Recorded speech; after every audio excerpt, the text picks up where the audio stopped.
Welcome to the second episode of Yohanan Law Podcast. This is the first episode where I'm having a guest. A lot of the time I'm just going to rant myself about, legal topics, but what I really want this podcast to be is an opportunity for me to bring on all the great entrepreneurs that I know who've been an inspiration to me and who I hope will inspire you too, and also teach you a few things about, what it's going to take to make it in the small business world today. So my first guest today is someone who's been unbelievably successful in the local small business community in a pretty short amount of time. And he has a long story leading up to that and a lot of obstacles that he's overcome just in the past few years. So this is the owner of Liv's Barbershop on Atlantic Avenue. His name is El. He's my barber. He's my mentor. And he's someone who I've been going to even before I started my business, and he always pointed me in the right direction. And I know he does the same for many other people, including many other corporate lawyers who will remain unnamed right now because they're still on the inside. So we're not here to get anyone in trouble. But also, the future barbers of New York, the high school kids, and anyone else who's looking to move in the right direction. So let me welcome, without further ado, El. And if you don't mind, we'll get right into it from the very beginning. Well, my name is Laurent. In English, some people pronounce it Laurent. When did you start cutting hair, and when did you open Liv's Barbershop, and what's everything that happened in between? My very first experience cutting hair, I was 12. It was like 1997. I started cutting my hair because my father used to cut our hair and he sucked so bad. So I was like, I'm tired of going to school and getting teased about my haircuts.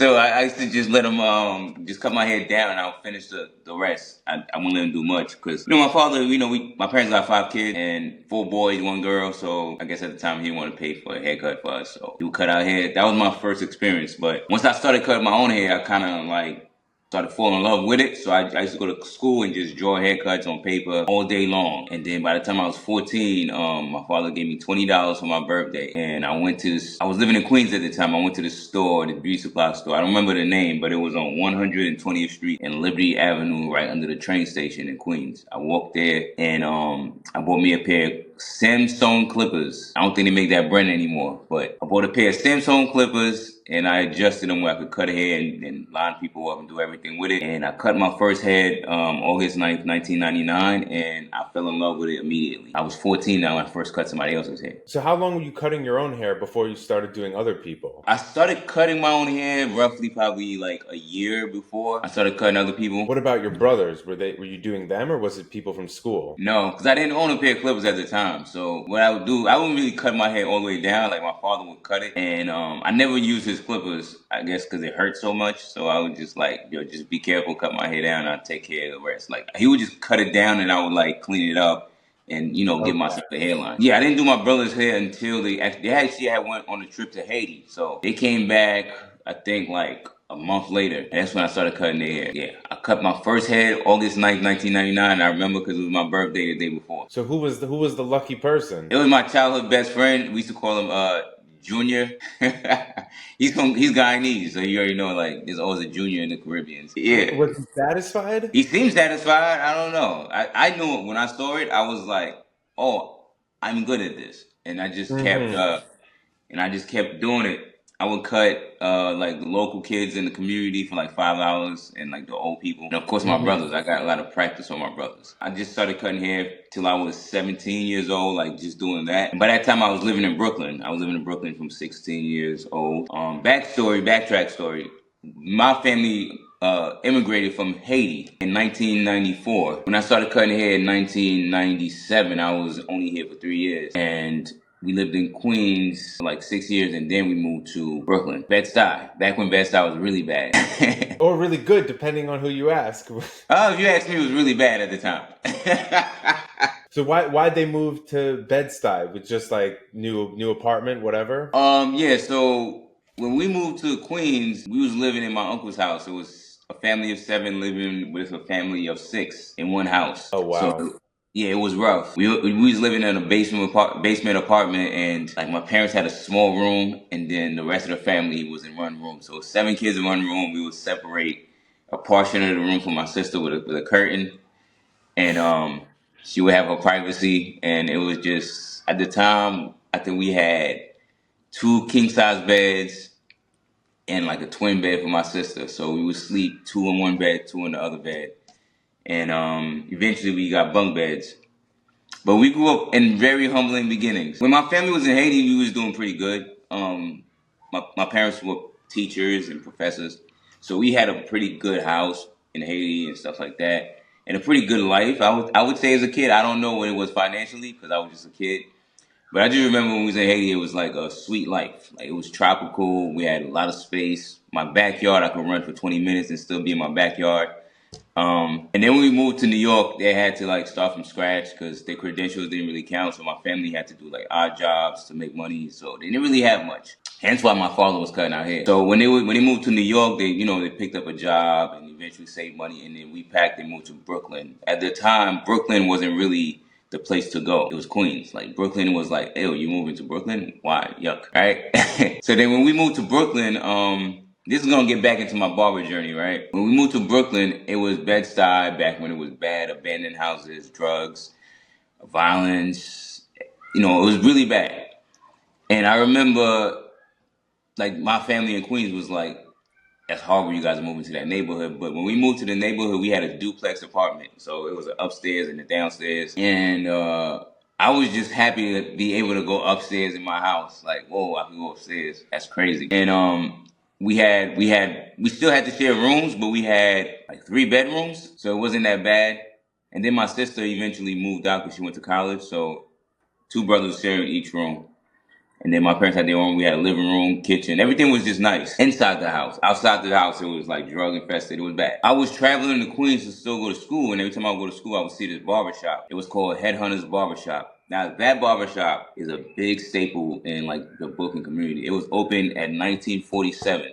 And it stayed open till 2015. That barbershop been through a lot. And it was a family-owned barbershop. But when I saw the barbershop, I was making a little bit of money just working and cutting hair. So I would go there to get my hair cut because I was like, let me get somebody to cut my hair because I'm in high school. I want to look fly. So when I went to the barbershop, it was literally that community barbershop that make you fall in love with barbershops. It was just like the TV shows and the movies. You go in there, it was 2 barbers. They would bicker and argue with each other. They were complete opposites. They would bicker and argue with each other all day and just make fun of each other in the most like gruesome ways. And it was just very entertaining. And I felt at home. I was like, oh, I like it here. And like, it was always, the older people there. And then it was like the younger people. Then it was the people that never go home. They just there, just hanging out every day. They just wake up and hang out in the barbershop every single day. And I would come there and get my haircut. And I just felt at home there. And it looked a lot like the barbershop in the movie Barbershop. It had like wood walls and wood floors. It was really nice. And when I would go there, the owner had an empty chair in the middle. One day I asked him, I said, who's the third barber in here? He's like, oh, we haven't had a third barber in 10 years. So I said, look, I could cut hair. Because that's cool. After he told me it's cool, and I was like, hey, I want to work here. Can I work here? I could cut hair. He's like, are you still in school? I'm like, yes. And then he was like, all right, come back when it's warmer because it's cold right now. So then I came back when it's warmer. I think it was like April. And then he was like, I'll come back when it's a little warmer. And I'm like, all right, I'll come back in May. He's like, come back when you finish school. So I'm like, okay. I think he didn't want to hire me, right? So I was like, I kept trying. I was persistent. So I came back right after I took my last exam. I didn't even graduate high school. And I was like, look, I'm done with school. Can I work here now? And he goes, yeah, so you have to get an apprentice license. You got to go to school, take a exam. I was like, okay, I could do that. And then you got to come and cut hair. So I was like, cool. So I bought my brother to cut his hair, and then he gave me like a speech like, hey, you still need to improve a little bit on certain things, and you're not gonna make any money for like a year because that's how long it took me. So I said, I'm fine with that because I was working a job making $100 every 2 weeks. So I was like, I'm cool with that. I'm not making money right now anyway. I just want the experience. So I came in there on a Wednesday. It was June 18th, 2003.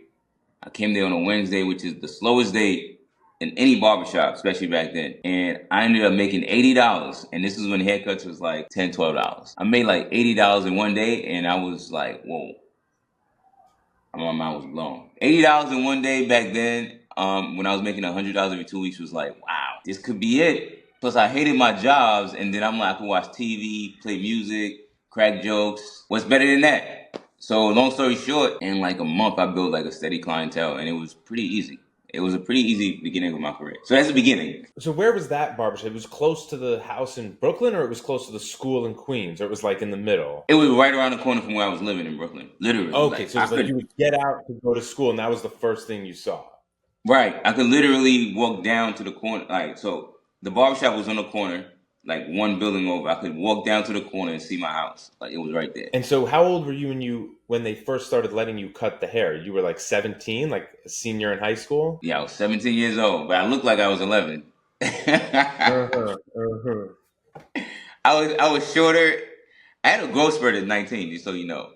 I was like 3 inches shorter, and I was very skinny, and I was facial hair, so I looked like a child. So everybody was like, "Oh, this is a good kid. We're gonna support him." So that's what really helped me too. It's always great in business to look younger and to come across younger because you get sympathy from Yeah. people. And when you're just getting started, sympathy can be very helpful. So who this initial client base, was it people who were already getting their haircut at that barbershop, or was it like new people who they were funneling to you? Yeah, so this is where we had a little bit of conflict in the barbershop because it was people that was already coming to the barbershop, but the barbershop had one barber. He was really good at cutting hair, but he was very unreliable. As my friend, he's like my brother to this day. But he knows that like he was very unreliable because he does what he wants. So those people get tired of him and they started coming to me. And it caused a little conflict, but he's way older than me. Like, you can't fight me because of that. That's your fault. And then I built like a new set of clientele because I would bring in like people my age and Mhm. younger kids, and they will come. A lot of kids, a lot of younger kids came to me. Do you think you had a special appeal back then just by being so young looking that like the other Yeah, parents were like, you know what, why don't we let the better the kid do it than this unreliable older guy? for sure. Like one, I was willing to learn a lot, and I was patient. So it's like whatever they told me, I would listen to it. Like they say, hey, my son, he's fidgety. I won't get mad. I would just talk to the kid and just try to like get him to be comfortable in the chair. So they like that, and I was just always available. So yeah, That's another thing people like when you work with the new guy at any business. There's just more availability, and yeah. you get more of their attention, and you're a high priority for them, and it's worth something in any service business. So why did they shut down in 2015? Well, I think it was like a circumstance of like gentrification, price hike, just overload of work. Cause he works. The owner works for the Long Island Railroad, so he has like a lot of Mm. things going on. He also has kids, and his kids have careers that he has to be involved in. Like his kids are like models and actors now, so at the time he had to like make a decision between his kids, his personal life, price hike. Not finding other people to take over to hold the place down, and it just kind of like I guess you have to make a tough decision, and they end up closing. Okay, we'll definitely get into all the dynamics around like, how do you price things in the Yes. context of like a neighborhood that's gentrifying and the price of everything is going up, including your own costs, and then also Hmm. the issues around staff and succession and Hmm. finding the right people. I think that's something that all service industries struggle with, and owners who want to build something that's going to remain after them where they don't have to be the key service provider. That's probably one of the biggest challenges people face. I Yes. know a lot of people going through that, myself included. But Yes. we'll get to that. So okay, so you went, so around 17 you went through whatever the New York State like required course was to become like an apprentice, and then you just check that box, and that's the end of the licensing process for barbers in general in New York. You just do the course, you get some training, and that's it, and you're good. You got to take a written exam to be an apprentice, and you don't get to own a barbershop with that. You just get to work under a master barber, which is the other license. So you can't do anything but just work as an apprentice with that. The master license well, that one is a written exam. You take a written exam, and that's Hmm. it. The master barber, you have to go to school, get really 200 hours of education in a barber school, and take a written exam in order to own a license. I mean, not a written exam, sorry, a physical exam. It's called a state board exam to own that license, and then that license allows you to have your own business, and it allows you to hire people. 200, that sounds like a lot. That's like actual time behind the chair actually cutting hair, 200 hours. Right, and that takes about 4.5 months. of 8 hours a day. And if you don't have that, the only cutting you can do is just totally like off the books, like casually amateur cutting, but you can't like be publicly advertising or have a store unless you Yeah, have the you're not money. supposed to. Some people would do it. Right. Technically, you're not supposed to. But, Yeah, but it's a big there's a big fine for it. It's not a cheap fine.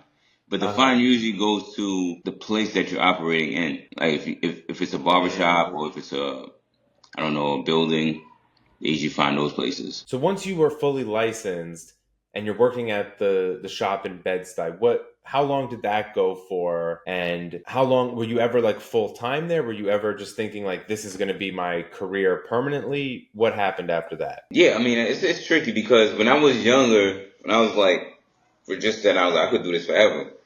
But of course I'm Haitian, and then my parents want me to go to college, get an education. All the Haitian people already know this, right? They want you to go to college, get education. Me, I was never really good at school. I graduated on time, never got left back, but I was very much so like a C student my whole life. I never really enjoyed school. I hated it. My biggest fear growing up was having a desk job because elementary school ruined that for me. Like sitting in the classroom all day was horrible. So as soon as I graduated high school, I had to apply for college. So now I'm working in a barbershop. I probably was in there for like 4 or 5 months until I had to go to college. I ended up going to Berkeley College in New York. What I did was I put a schedule where it didn't really interfere with me as a barber. So like I would go to school. I would do like 2 school days, I guess, on Monday. And every day that I go to school, I would get out at 11 o'clock. So I could go to the barbershop from 11 to like 11:30 to like 8 o'clock. So I would do that full time for like 4 years. And that's pretty much right there. I worked full time as a barber and I was a full time student. And after I graduated college, I graduated in 2008. So that was like the peak of the recession, right? So when I graduated, like I couldn't get a job that would hire me for what I went to school for because everybody was doing shortcut. I mean, there was what do you call that joint? Downsizing their companies and stuff like that. Hmm. So they're doing layoffs and stuff like that. So the problem was I kind of wanted to benefit from going to school because I did it and I hated it and I did it. So I would look for jobs, but every job I would apply for was like a $20,000 pay cut. At the time, I was making probably like $50,000 to $60,000 as a barber. And I love what I do. So I was like, I'm not going to do this job for like $25,000. I'm not doing it. So I just kept cutting hair with a bachelor's degree for like 3 years. And then, an interesting point happened with me in my life where I kind of went into law enforcement. I never broke that. Did I break down to you why I did that? I assumed it was just for the money. I don't know if there was any other reason. Yeah, it was a couple more reasons. Oh, okay. It was a couple more reasons. It was interesting. So when I was like, I believe I was like 23. I used to always get harassed by the police. Like, I was like stop and frisk thing. Like it was normal. Like it sounds crazy, but it was normal. Like you come out your house, you walk down a couple blocks, police jump out on you. You're like, oh, they pat you down. Right, be a little rough. Say, get that out of here. Right, that was normal. Some people might think it's like what that was normal. It was a normal thing back then. Right.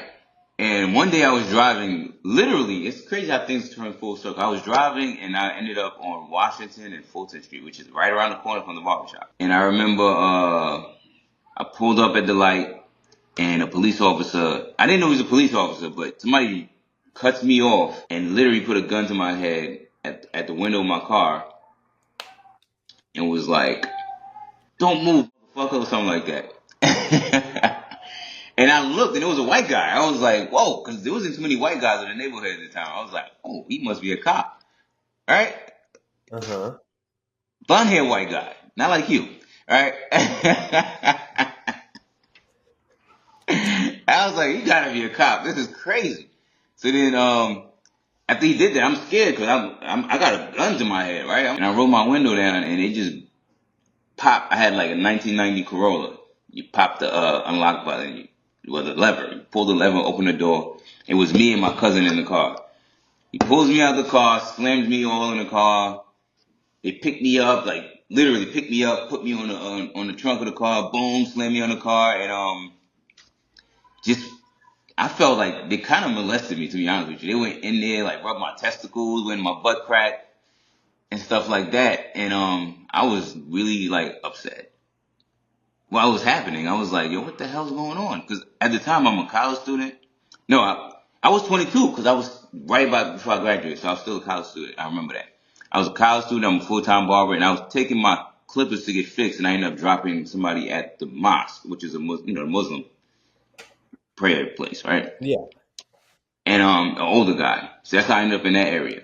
And I was going to go to Queens to get my clippers fixed. That's the only place I did it at the time. And I'm like, yo, this guy's harassing me. And I've never sold a drug in my life. Like, my parents would kill me. I've never done anything like illegal. Like, I've always been on a pretty straight path. This is happening. And then my cousin, he's a bigger guy. He's like 6'3", really stocky. And they was doing the same thing to him, but he was resisting. So I was like, I was telling him to stop because I don't want nothing to happen to him. And I was really terrified at the moment. I was like, yo, please don't resist. Please, I don't want nothing to happen to you. And they took my seats. I had seats that you could clip on. It was, cloth seats from back in the days. You could take them. Took my seats, took it out the car, tossed it all over the streets. Just ran through my car, tore my car up. And then they was like, where's the drugs and guns and stuff? And I was like, I don't have drugs or guns. Like, I've never done that. So they do all that stuff and literally had me looking like mad disheveled on the street and was like, yeah, we was following you all day. We saw you coming out of a drug house. And I was like, me? Obviously, it was a case of mistaken identity because once they mentioned, like, they saw me coming out of a drug house and there was a known drug building across the street from the barbershop. And, most black people look alike, not just with the face, but fashion, right? A lot of times we dress the same. We wear hats, especially back then we wore Timberlands, Yankee hat, More so Oh, back then, not so much now. But yeah, back then, I like, everybody remember dressed back then, exactly the the same. fashion wasn't so developed back then. Right. So everybody had on a North Quick face coat, Yankee hat, Timbs, blue jeans. All right, so it was a mistaken identity, and then they didn't find anything, and they were just like, yo, it, and they just drove off. And I was so upset. I was so upset. I said, I'm gonna join the police department, and I'm gonna beat that guy's ass, right?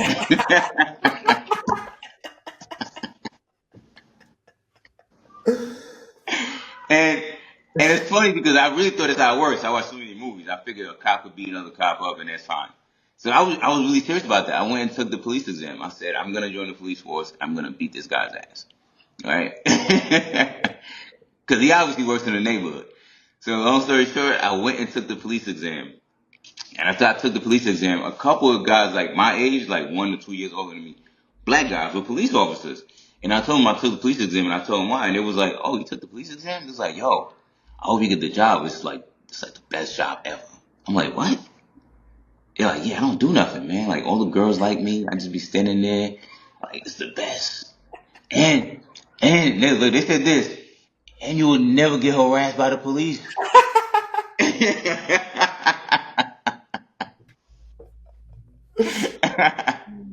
So I said, forget the girl thing. I would never get harassed by the police. That's a good thing. Like, I could deal with that, right? Because I'm a police officer now, so if they pull me over, like, hey, get out of here, right? So I'm like, all right. So now I take the exam seriously. Now I'm like, I want the job now. Like, I want it. I don't want to get harassed by the police. I'm saying I want to have an easy life, and I think they had just started making a little bit of money because back then it wasn't making no money. So I think it went from like top pay was like $50,000, and I think it went to like 75,000 at the time. So I was like, yeah, I really wanted it, and then this is what happens now. That led me away from the barbershop for a little bit. I went through what I tell everybody is a quarter life crisis. You know what a quarter life crisis is? When you turn 25 and you like, damn, like what am I doing in my life? I'm a loser. I should be doing better. I told myself, I've been doing the same thing since I was 17. What am I doing in my life? So I really wanted something different. Now, I do the process for the police exam. They end up having a freeze and they cut mad people. They wasn't hiring anybody except for like, I think they were supposed to hire 2,500 people and they hired 250. So I got cut and I was really depressed. I was like, damn, I'm just going to be a barber for the rest of my life. At the time, I didn't realize how much of a blessing that was. I didn't understand the business aspect of it, right? So I was like, damn. So then another guy that was a correctional officer was a big guy. He's like 6'8". He's like, yo, man, you should just take the corrections test and become a correctional officer. It's the easiest job in the world. Like, I don't do anything. And you don't have to be outside and be a target. I didn't consider the fact that this guy was 6'8". I said, you sure it's the easiest job? I said, man, you don't do nothing. So I said, all right, I take the corrections. I take the exam. They end up calling me Next thing you know, I'm a correction officer. And they pay more, no? No, they pay about the same, but the only difference is correction officers they have mandatory overtime, so they make more money. Yeah, so then I became a correction officer, and I was working as a correction officer in barber for like a couple of months, and somebody was like, "Yo, you can't do that because you're around too many criminal activity, because across the streets of drug building, yada yada." So I had to quit being a barber, but I quit being a barber in the barbershop. Then I just set it up in my house, and I would just have appointments in my house, and I would do that for like 6 years. But my time as a correction officer was like the darkest times of my life. It was like the worst job ever. It started out like an easy job because I was like, oh, I don't really have to physically earn my money. I could just show up with a uniform on and just sit and watch people. But over the years, it just became like watching violent people do violent things over and over again, and not getting sleep, not getting no sunlight behind a gated bar. It was horrible. I'm doing a lot of overtime. It's literally one of the most depressing times of my life. So this is like 2010 to 2015 era. Yeah, 2011 to like 2016, 17. So at this point, gentrification is already happening. Probably Yes. the barbershops raising the prices, or if they're not, they're feeling the pain. Their rent is probably being raised. And in Yes. general, barbers who are doing what you were doing, they're starting to charge the really like high prices that we see today. And like I used to have a barber who like worked in a shop, and then she was doing the home visits, and yeah, for her to like come to the house, it was a lot. Like, and I don't know anyone who does that and doesn't charge a ton, but I guess you were still in the Yeah. you didn't understand where the market was at necessarily. I did, because the last time I worked in a barbershop, we was charging maximum $18 for a haircut. That's like haircut, beard, everything. Yeah. $18. That was in 2011. So Times have I changed. did know. Wow. I was like, I'm getting old. These guys charge $25. But how were you able to get excited about doing haircuts for that price if you were making so much more at the job? Like it must have been about more than just the money. Oh hell yeah. So first of all, I just really, really enjoy cutting hair. Like I literally feel like I'm doing like just arts and crafts and getting paid for it. So like it's Hmm. cool. Two, that's how I kind of kept like a lot of my friendships throughout the years. It's like, hey, let's hang out while you get a haircut, you know? Because Mm. I ain't had time to do nothing else. So that was like a thing for me. So yeah, I didn't really care about the money so much because at the time I was making a decent amount of money, so I didn't care. Yeah. So when did the corrections job run its course? When did you just throw what was the last straw? Last straw for me was like it started in like 2016 when, like I said, a lot of things started changing in the department. Like And it I was would like get in trouble. policies were changing, like they were making it Yeah, more policies were difficult. changing. The camaraderie was gone. It's like everybody for themselves, and I already hated the job. It's just dark and gloomy, and like I was getting in a lot of trouble for like stupid stuff that didn't make any sense. Like what's one thing? Like for example, like if an inmate attack another inmate, like I'll be in trouble for that. It's like I can't stop human Mhm. behavior. Right. And then I recall specifically one day when I was going to work. I used to work 3 to 11. I would go to work, and one day it was like 81 degrees and partly cloudy. And I was like, man, this is a beautiful day. And I was driving to work, and I was like, I don't want to go. Because there's no sun in there. And I remember I was driving, and I made a right turn, and I went straight to urgent care. And I told him, yo, I'm not even here for any illness. I just want you to write me a note so I can say I was here so I don't have to go to work. Wow. What? Yeah, I paid him whatever it cost for the. Cause she said I could write you a note, but I'm definitely gonna have to check you. I said I don't care. She checked my blood and all that stuff. She wrote me a note. I drove to Domino Park in Williamsburg, It and was I was probably watching. brand new back then, or it was just becoming like a scene. Yeah, it was brand new. I remember I was watching people run. This is mad weird. I was watching people run, and I said to myself, "Wow, they look so free." That's when I realized I was in jail. I'm dead serious. I was like, wow, they look so free. And I was just like, yo, I don't want to be here no more. I don't care how much money they pay me. I don't care about me retiring at 44, whatever it was, 45. I was like, I don't want to be there no more. And I would go to work every day just hating it. And then I just kept getting in more trouble and more trouble. Like somebody would assault me, I defend myself. It's like a very serious thing. Like they want to lock you up for it. And I just said to myself, man, I hate this job. So eventually it ran its course and I had to like make a decision and I ended up just resigning. And I was married. I was freshly married. I was married for like a year maybe. And I told my wife that, I'm going to take 6 months and I'm going to open a new business. I don't want to work for nobody no more. And I just remember the first couple of weeks, it was warm. I believe it was like springtime. First couple of weeks, I was sleeping well, getting 8 hours sleep a day, and just being outside. And I was like, when they put this community up, like there's a whole new community over here, like buildings everywhere. I'm bumping into people I haven't seen in years. They're grown. And I felt like I did jail time. That's what I felt like I did. I missed out on so much. I was like, yeah, I'm never working for nobody again. So now we had a business idea that me and my wife was going to open. We was going to open a karaoke lounge, right? Private karaoke lounge. It's going to be very expensive. It's going to run us probably like over $200,000. And I remember we was going to put our money together and do it. And then we just kept bumping heads because I have a very big entrepreneur spirit and I'm a very optimistic person. So anything I feel like I want to do, I get it done, right? That's my mind. My wife was a little bit more pessimistic. She was scared of everything. And we would argue a lot. And then I decided, we would argue a lot. And then, at the time we was trying to have a kid and I didn't want to argue with her no more because we was having a kid and that would have been stressful.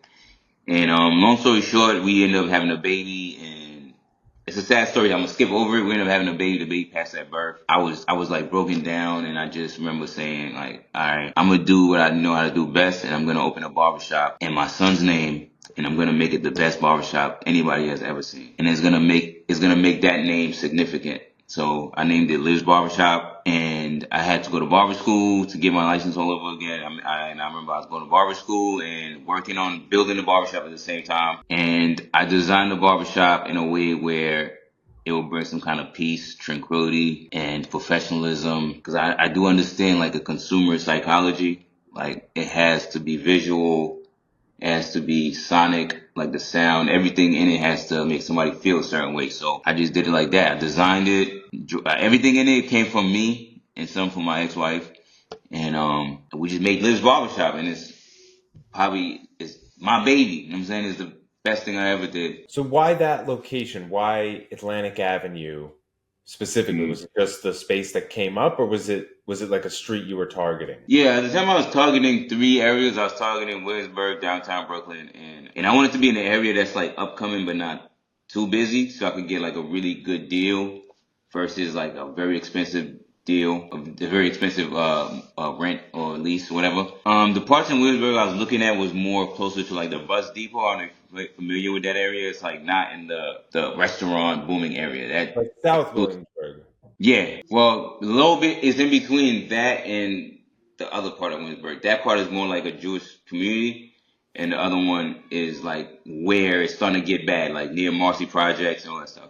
Yeah, like that's what the real estate agents would call now, like around Marcy Projects, they would call it like South Williamsburg. Right. Yeah. Yeah. So I was looking at that. I looked at Bushwick too, because Bushwick was coming up at the time. It's up now. In Clinton Hill, because I know that area because I drove down the streets my whole life on Atlantic Avenue. Well, most of my life. And there was nothing there. But I would do my research. So when I was opening a business, I literally spent like 3 months. I tell some people about this. I spent 3 months without no TV, no music, no social media, just studying business every day, 8 hours a day, like I was in school. I wake up and just literally study business in mad different ways, in a lot of different ways. All right. So I would study like I said, consumer psychology. I would study trends in real estate. For the real estate, I noticed that there's a website, New York City Buildings.gov and New York YIMBY. They will literally give you the business plan, the building plans for buildings that's going to be built in a few years. I will go into areas that I know like there's nothing there now, but it will be there because the permits are passed. And after the permits are passed, it will take a few years to actually build it. So I will purposely go in those areas and be like, hey, ain't nobody here. Like, can I get a deal on this lease? And the one on Atlantic was one, even though I was avoiding that specific spot because I thought it was too small. I was looking at across the street. A lot of places was giving me a hard time, obviously, because I'm a new business owner. I look like a younger guy. I have no history in business at all, not family, nothing. So like it was really difficult to get somebody to take me serious. And I had like a very serious business plan. I had everything together. I had a physical one and a digital one that has links that will send you to all the information I'm giving out, so you don't think I'm BSing.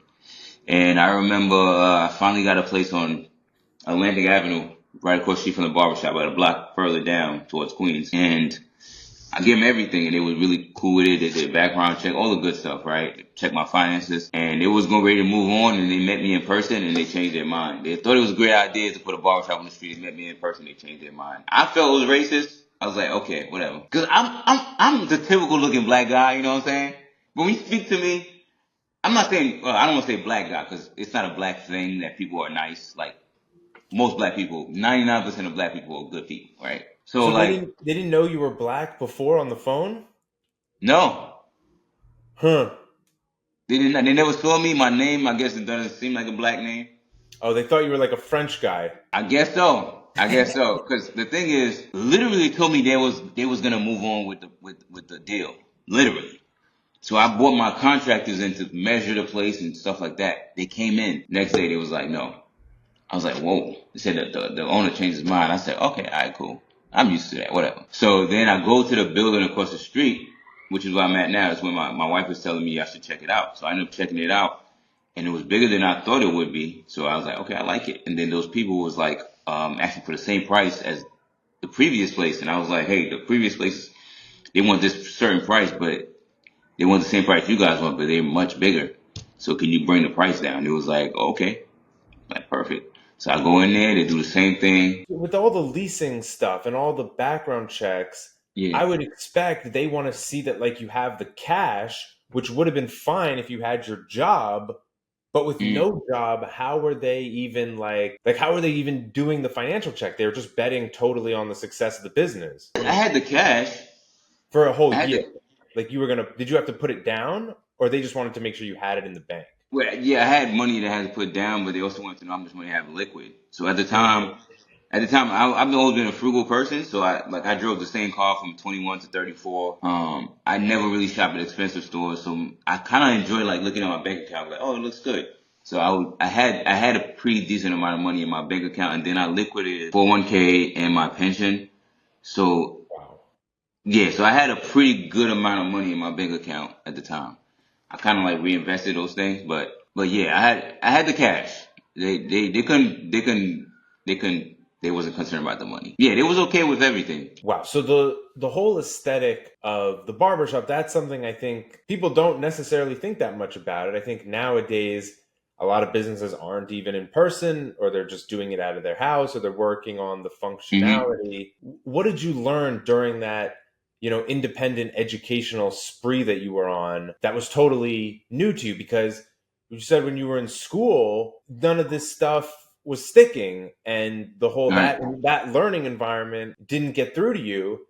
But during Hmm. this independent study era, you were basically just hitting the books by yourself, and Hmm. all of a sudden you were like an A student, but there was no school. It was just It's a good point. The difference from then and at that time was that social media was much more rampant. So it's like everything was ran through social media. So everything is visual, right? Back then you could literally have a photographer give you the best angles, lighting, and it looks like that on Google. If you go on on your Instagram, they want to see how the place looks. Now they care about the haircut too, but they get to see how it looks in the haircut. It kind of draws them to it. So I was knew like at that point I gotta outdo the other places that don't look as nice. So I was like, make it look real nice. so Yeah. the average barbershop in the area had the more classic look with the wood. Yes, if they have woods, most of them just have just a white wall and square mirrors, and square Right. barber chairs. And yeah, and they're making money off the reputation of the barbers, and people know there's a Right, good cut in there, and that's that. right. But if you're trying to charge a premium price, Yeah, there has to be it has to feel a certain way. yeah. It can't just be a premium haircut. So what else did you learn in this study phase like about the real estate? Because just for people who don't no, like this block on Atlantic Avenue 4 years ago, there was almost no buildings that were above 5 or 10 stories. Right. Now there's like 10 at Right. least that are like 25 stories, almost entirely residential. And if they're up now, it does make sense that they would have been green lit in the public property records 5 or 6 years ago. So, what was that process like of real estate research? Because I think a lot of people don't even know that this data is available and they don't really know what to do with it. Where did you learn about those tricks? Because that's really kind of a New York City specific trick that you're using. Like, I don't even know how applicable that would be. I'm sure everywhere has their database, but in New York, we're in such a moment, things are moving so quickly. It's everyone wants to anticipate where things are going. How did you figure out that street, which if you look at Atlantic Avenue, it's not a place where there's like consumer retail places for the most part. It's mostly like there's a massive like storage location across the street. It's a lot more industrial businesses, not necessarily like public facing ones. How did you see the writing on the wall that it was going to become more of a retail commercial space? First time I learned about that, I had went to a business seminar held by it was an NYC small business. I forgot the name of it, but it's something that the city does, and they give like pro bono information from like legal attorneys, Mhm. business attorneys. So I had went to a seminar and they had mentioned the buildings department, right? And but they kind of did it very old school to give you like a printout and everything. So me, I'm a visual learner, so like I could read something, I retain the information, but if I like go through the process myself or watch somebody go through it, I learn better. So what I did was I just took a bunch of pictures of everything that I wanted to learn, and then I copy and pasted and put it on Google and YouTubed it, and I found out more and more information. Like as soon as I picked up one link, it would lead me to another link and another link. So and then I was using LoopNet, which is a commercial lease app. Kind of like how they got Street Easy, they got LoopNet. So with LoopNet, you're able to filter out everything, and then it'll tell you like the price range, and they have zoning rules, meaning like certain zones allow certain types of businesses. So you got to know what zoning rule you fall into, and then I was able to use that to navigate to exactly where I wanted to be. Because like you said, that there was nothing there when I was opening a barbershop. People thought I was crazy. Like, why would you put your barbershop there? There's nothing there. And I was like, there's nothing there now. In the beginning, well, first of all, like there's a lot of barbershops in Brooklyn, but a lot of them are old school barbershops, so they don't have themselves on Google Maps. They might not have an Instagram, nothing. So once you do that, you kind of like jump over that group of barbershops. The second thing was I opened literally January 1st, 2020, so I was literally right before COVID. So in the beginning, it was like I just opened a barbershop and gradually building my clientele from scratch because I have all these rules in place that some people was like, oh, I don't know. And I guess there was a use of certain price at the beginning, which wasn't even that expensive compared to how it is now. So I had to get like a whole bunch of new types of clients, which I was okay with because it was like my type of clients. As soon as I started getting a little busy, bam, COVID hits. This is like 2.5 months in, 3 months, COVID hits. Boom, they shut everything down for 3 months. I was surviving off like my other skill sets and like donations in the beginning. So I was doing like photography, photo editing. Like I was making money off of that. I opened back up. This is the beauty of a brand new barbershop the way it was. I opened back up.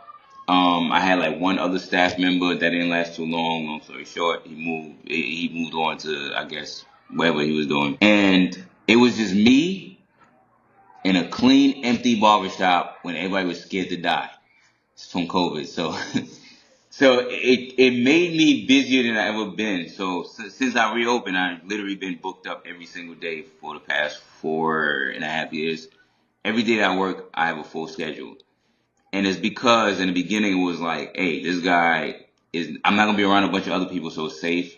I always been clean in the shop, so it just brought a lot of people in, and they word of mouth, and then I started getting on social media a little bit more, and it just created this web, and it just blew up from there. So it was a good thing that you were the only person in the shop. People didn't want to go into and it's a big Yeah, space for just one person. So people didn't yeah, want to go into the, more classical, like tight packed barbershop in that context, which totally makes sense. Yeah. So. What changed with pricing? So obviously you had to raise it when you went into a physical space and you left your Mm-hmm. house and doing home calls to other people. What changed with the pricing and what changed with the initial clientele who was used to, let's call it the side hustle pricing? Because a lot of people who do side hustles while having a W 2 job, they give good deals on the side hustle, probably better than they should, because A, they don't necessarily need the money because they have another job. And Mm-hmm. B, they don't really have the leverage to push the prices up because they don't have that many clients because it's just a side hustle. What Mm-hmm. happened there with the shifting clientele and the shifting price points? Well, I knew I had to charge more because one, I had to pay my rent. So, you know what I'm saying, so that I knew I had to charge more to get that. But also, I felt like the service that I was providing was more than just a haircut. Like, I provide you with convenience, right? So if you have an appointment, like you will get there and you'll be in the chair, and then you get out at the end of your appointment and do what you got to do for the rest of the day. You don't have to wait for hours.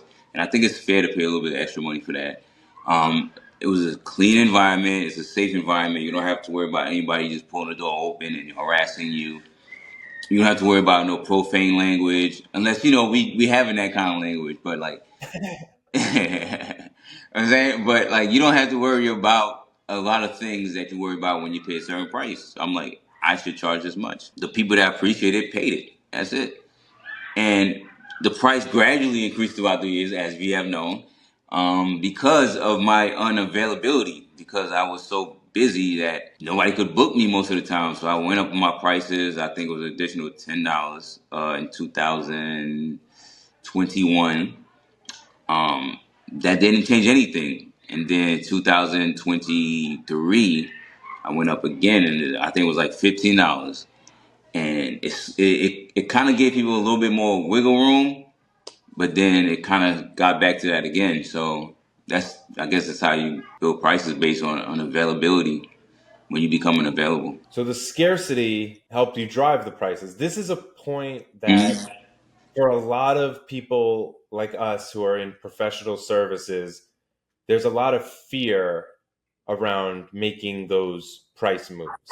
Mm-hmm. And there's a lot of insecurity that people have. Mm-hmm. And even when they get to the point where they're swamped and they don't have enough time, they still don't want to do it. And I think a lot of the reason for that is because when people just get started and they're still dealing with their old side hustle clients, Mm-hmm. they get a lot of negativity about the prices from those people and it Yeah. stays with them. But they have to remember that the customers who they're pulling just off of Google or out of thin air off Instagram, those people are going to pay what's worth it at the end of the day. Like they know Right. it's a business transaction. They're Right. not offended at all by it. Right. Whereas some people try to play the well, we're friends card, Yeah. and that Yes. kind of has nothing to do with pricing because I could flip that. You can say, "Oh, we're friends, so give me a low price," and I can say, "We're friends, so pay a high price." So I Right. don't agree with any of the morals around it, Yeah. but it affects people psychologically, and it takes them years to really push the needle with pricing. And I know I dealt with that at the very beginning because I had to bring in people. I just needed people just so I could say that I had a business, Mm-hmm. and I wasn't in a position to play around with anybody on pricing. Mm-hmm. And now I'm sort of more willing to walk away. And that's a hard step that people have to take. And the same goes for, like enforcing boundaries around how the service is going to be provided. Like at your barbershop, the lateness is not tolerated because Mm-hmm. you need the schedule going in Mm-hmm. order to provide that premium service where people can just walk in and not have to wait like they had to wait 15 years ago when they would just walk in to an Mm-hmm. office, into a barbershop. Like when I was growing up, I would just go with my mom to the store and you hope for the best and you hope someone's available and you hope Yeah. hope the guy you like is available. And Mm-hmm. there was no appointments until I was much, much older, and really until I had like enough money to pay the premium for the kind of place that does the appointments. Mm-hmm.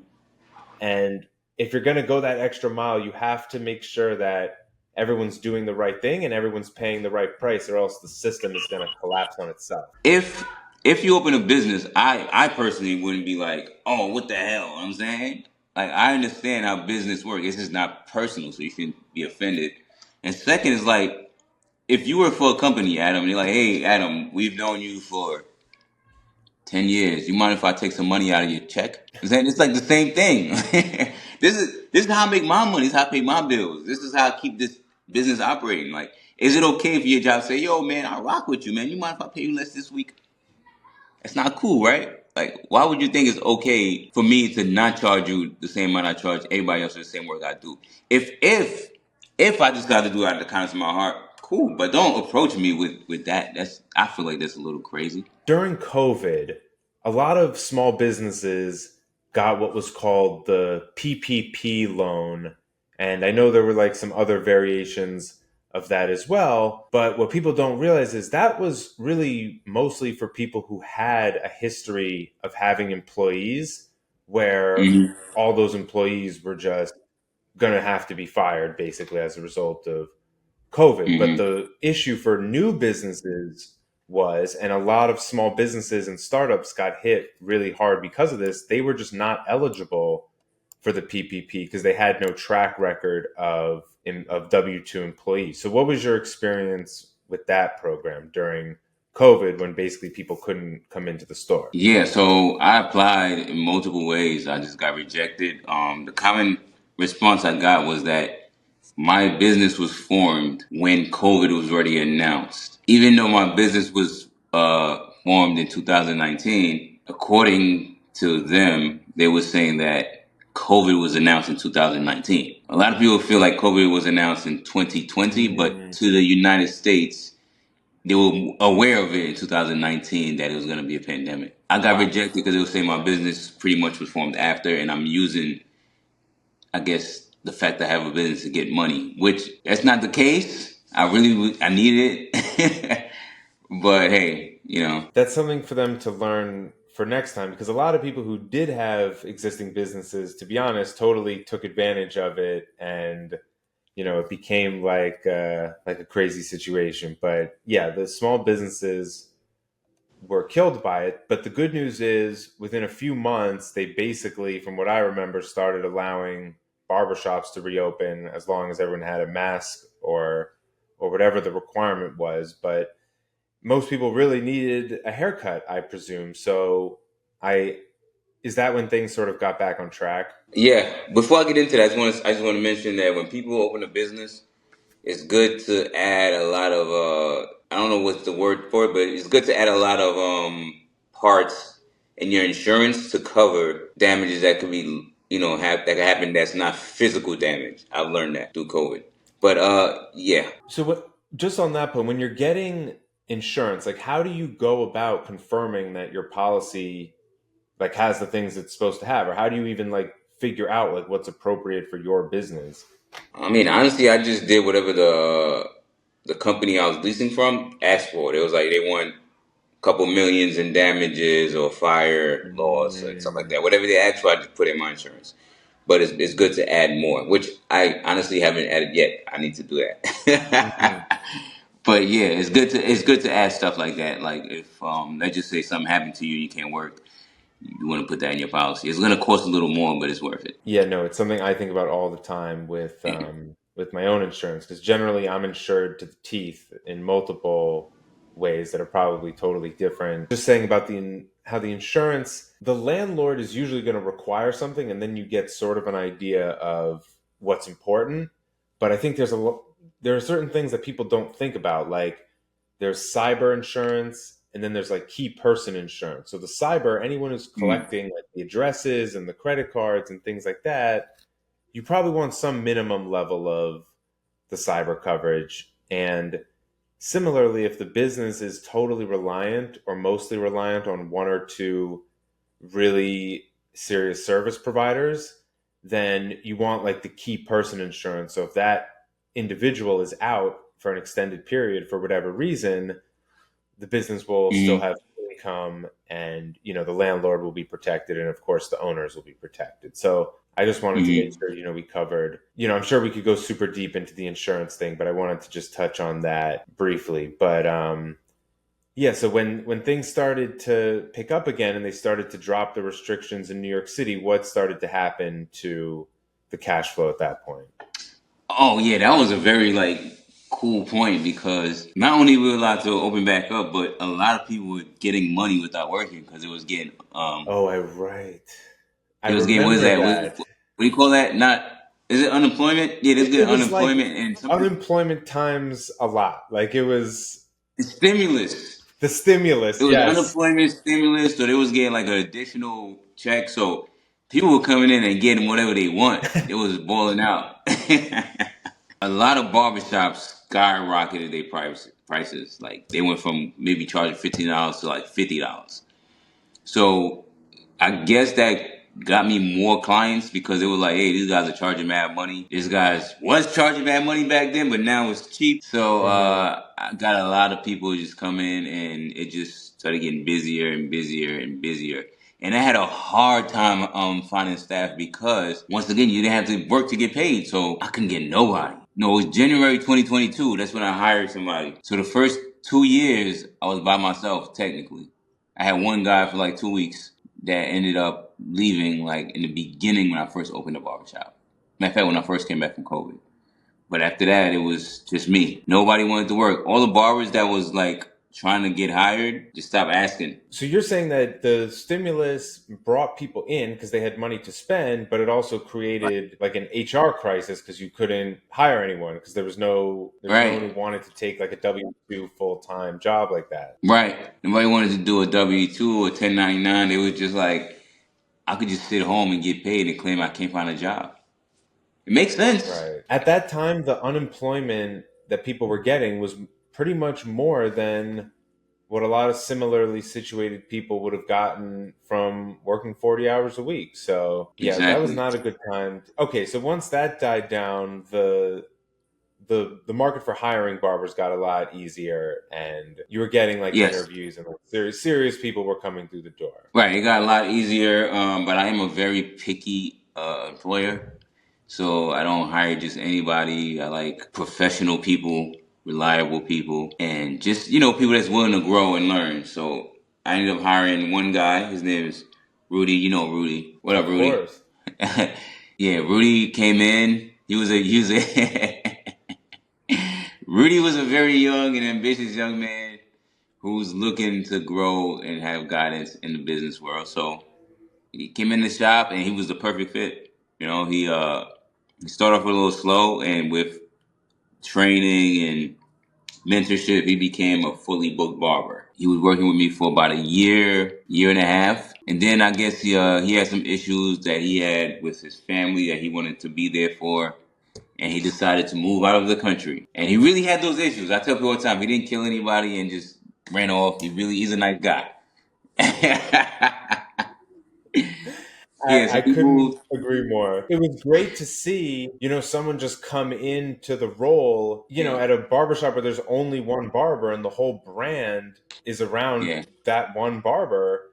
And you see a second person come in and they keep the brand going and they even grow the brand. That is like such a difficult step to take for service providers, especially those who are very particular about how they like things to be hmm, done, and getting that right person in the door is only like the first part of the struggle. You have to teach right. them and get them in tune to your way of doing things, and give them confidence, and there's so much that goes into that, and it really can make a difference for the bottom line, because if it's just yourself, you're kind of limited by how hard you can work. But when you have other people who fit into the brand, the sky is the limit financially. It's a very hard thing to do because you have to hire properly, right? So you're gonna go. My thing is like, I'm a positive person, and my shop creates positivity.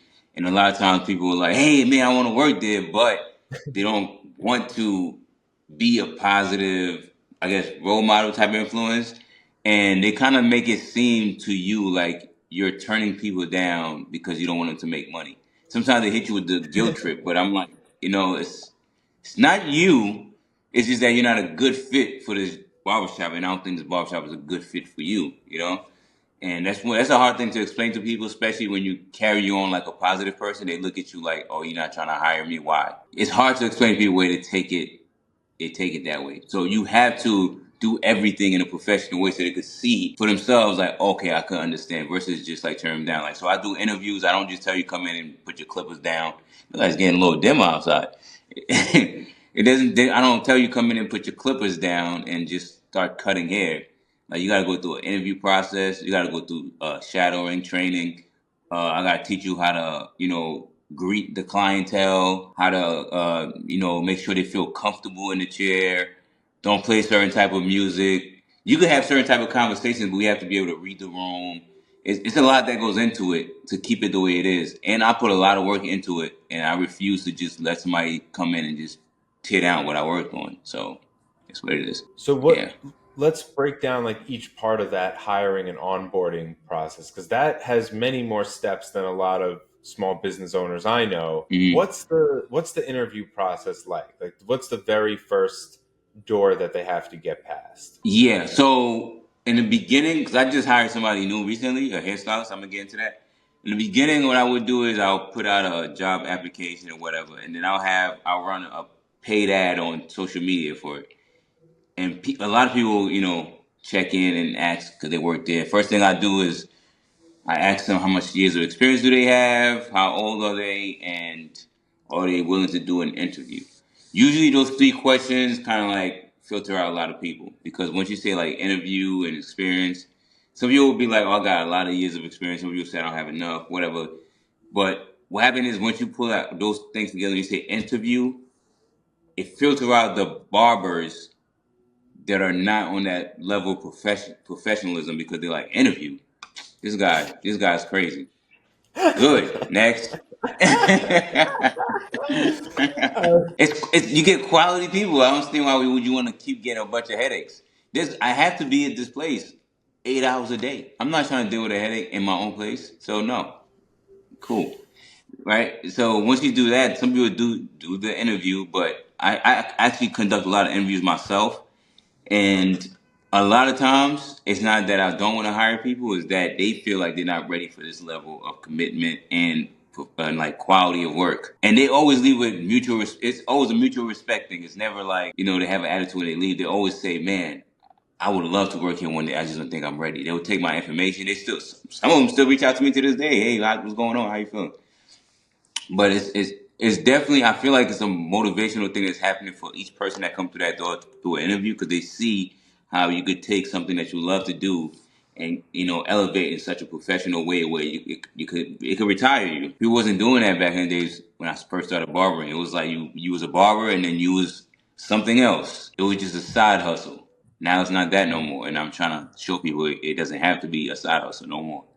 Everybody that comes through the barbershop, I am aware that they're gonna learn a lot and they're gonna elevate to the point they're gonna open their own business. And I just want them to, open their own business and branch out in such a beautiful, professional way that they could live off of it and pay for it. That's what I want. So yeah, so that's I think we went through the whole life cycle of career and business, but I hope Yeah. in a few years you'll be achieving all these goals, and other people will be, all the chairs will be filled up with other people who are finding their own success. All right, thanks so much. We'll talk soon.